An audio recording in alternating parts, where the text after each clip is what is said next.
Hello everyone and welcome to Book Days. Today's adventure has brought us to SeaWorld in San Antonio, Texas. And while SeaWorld is known for its iconic killer whale Shamu, they also have a variety of all kinds of other aquatic wildlife. And today we're here at the Penguin Encounter. Thanks so much for reading this awesome book by Andreae Giles with me. And since we're here at a penguin exhibit, let's go meet some penguins.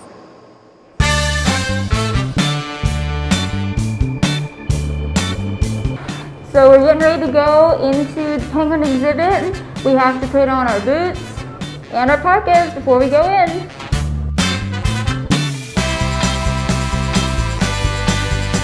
So we're about to go in to the Penguin Encounter. I'm so excited. We are from top to bottom. I'm here with Linda, the senior aviculturist. And Linda, can you explain exactly what these things that we're wearing? Fashion, obviously. No, really, it's protective gear primarily because penguins are messy animals. There's quite a few penguins in there, and this is going to protect us from really messy snow. There's wet snow everywhere. The boots will help us to walk on the slippery slope. The pants will keep us clean, and the jackets will keep us warm. I love it. Well, we're ready. Let's do it. Let's go.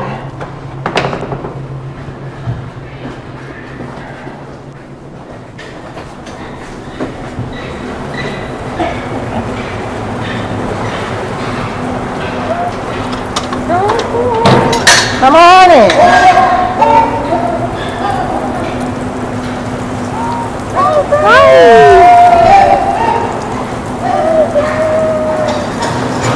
How you doing? Wow.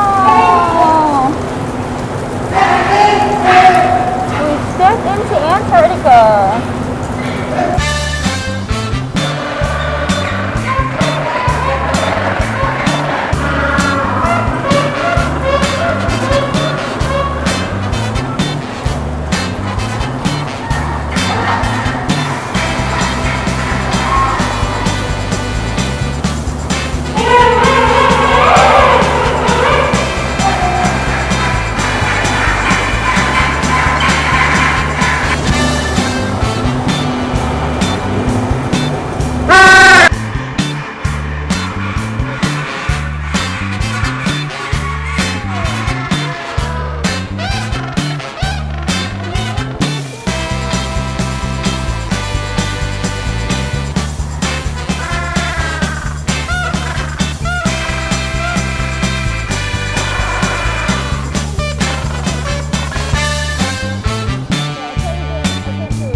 So Linda, this is so cool to be inside this penguin exhibit. How many different types of penguins do you have here? So here at SeaWorld San Antonio, there are 4 different types of penguins. We have the Gen 2 penguin right here. They have the white bonnet on their head. In front of me is a chin strap penguin. They have that thin black band of feathers. That's their chin strap. They are the feistiest ones. This little guy here that has the yellow crest of feathers is a rock hopper penguin, and they can hop their entire body height, very agile. And then of course we have the big king penguins. They're the second largest penguin species on the planet. Do they all get along fairly well together? Yeah, that's a great question. Luckily they do. Penguins are naturally very social animals. They like to be in big groups. That's how they're comfortable. So they all get along very well. Right now we have penguins that are actually raising chicks down at the far end of the habitat. We have penguins that are in their early 30s. So there's a lot of things happening. Even penguins that are molting or replacing all of their body feathers. So yeah, they do what they need to do and they all get along very well. Very cool. And I see is it breakfast or lunch? I would consider it brunch. Okay, brunch. The food trays go out in the morning. The penguins have all day to eat as much capelin as they want. So this fish,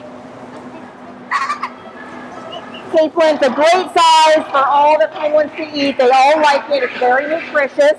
We also put fish in the water. We throw buckets of fish in the water, and then we hand feed all the penguins one fish with vitamins in it every morning. They all take their vitamins. So just like the kids, they don't have to feel bad because the penguins have to do it too.